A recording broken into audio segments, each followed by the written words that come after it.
author and historian, and today I'm about to tell you an interesting story of an ex-slave that was only slightly recorded by history, but lived on in a number of interesting ways. You see, this is my mother, Pearl Elizabeth Maxwell Fordham, who died in 2014 at the age of 91.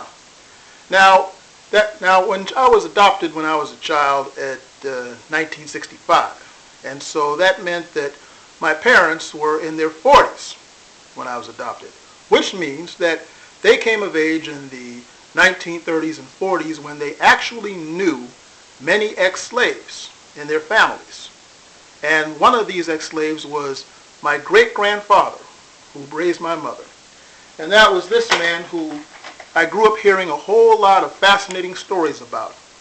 His name was James Buchanan Maxwell, also known as J.B. Maxwell, a very dapper type of gentleman who was, from all accounts, as dignified as he looked.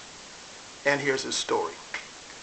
James Buchanan Maxwell was born in 1856, and he was the son of Jackson and Selina Maxwell, who were slaves owned by a man named James Maxwell from Flat Rock, North Carolina.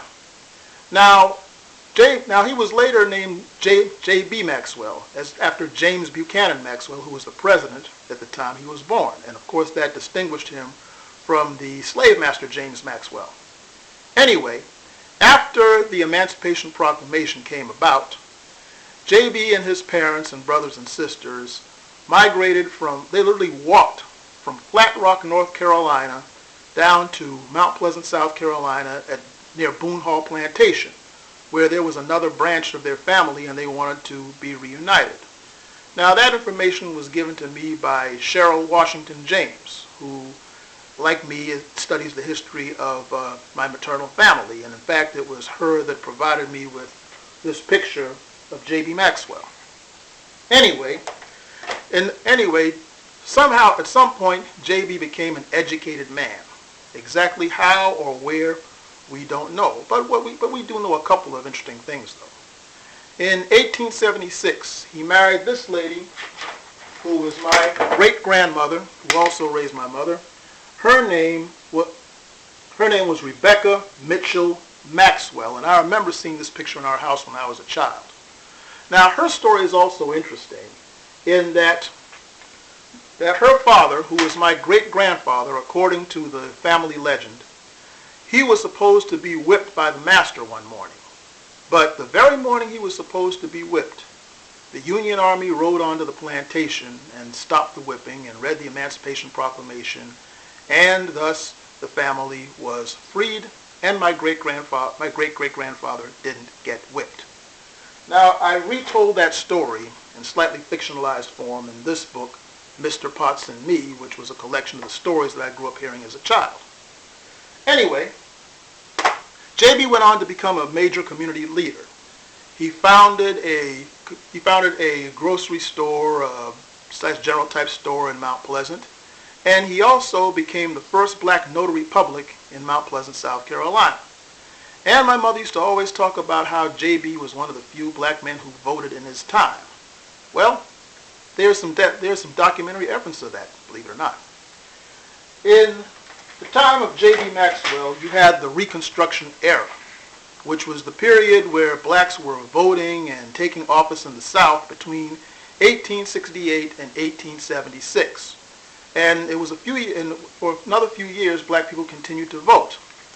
Now, according to the United States Congressional Record, Volume 5, Number 40, Part 1, pages 517 to 518, J.B. Maxwell figures a bit in that story. You see, there was an election between a Republican, E.W. Mackey, and a Democrat by the name of M.P. O'Connor. And in those days, blacks voted Republican out of memory for Abraham Lincoln, and the Democrats were the very conservative party, who was the party of white supremacists at the time. Mackey sued O'Connor, saying that the election was fraudulent. Well, O'Connor countered that Mackey was bribing and using ignorant black people in an unethical fashion in order to get the vote. So they had a trial and hearings about this in the Charleston County Court. And on page 517 and 518 is the testimony of my great-grandfather, J.B. Maxwell. And this was on November the 12th, 1875. And here you see the, right here where it says, deposition of J.B. Maxwell. So anyway, this is what happened. They had a number of black voters testify. And unfortunately, many of them kind of proved O'Connor's point. They asked these men if they could read and write, and many of them couldn't. And many of them did not know such things as who was the President of the United States, what was the state capital, who was Christopher Columbus.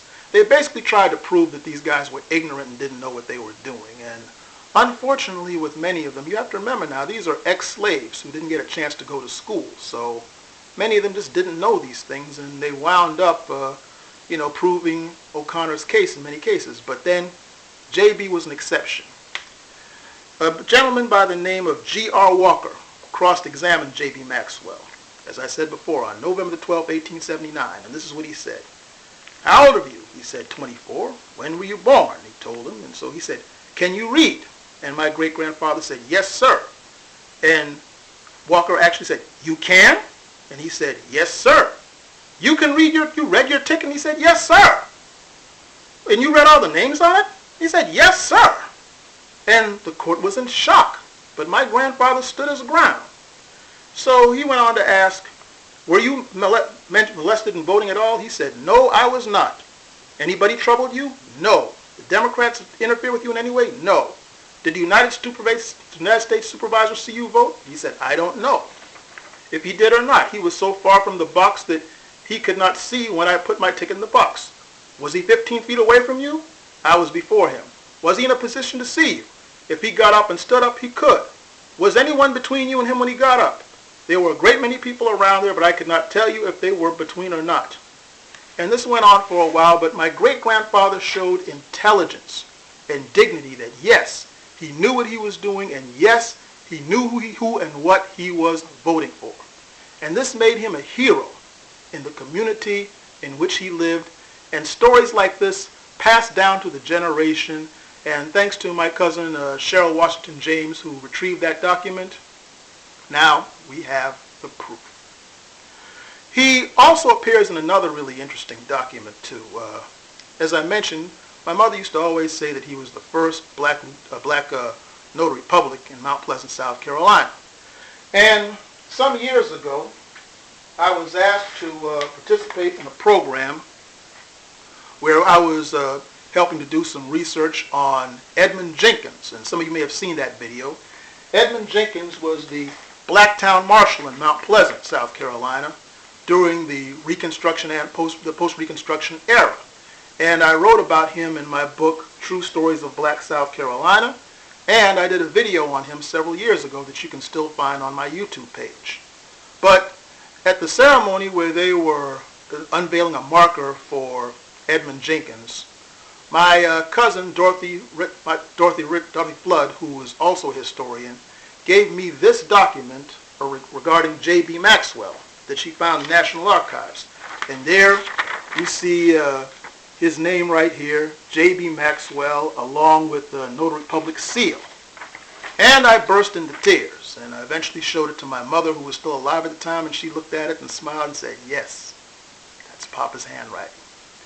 But in that document, he said something very interesting. J.B. did this document to see to it that Edmund Jenkins' widow, Lizzie, would be entitled to his pension as the wife of a Civil War veteran. And J.B. said something that really summarizes his story. In the middle of it, he was talking about the lack of birth records for Lizzie Powell Jenkins, Edmund Jenkins' wife, and says that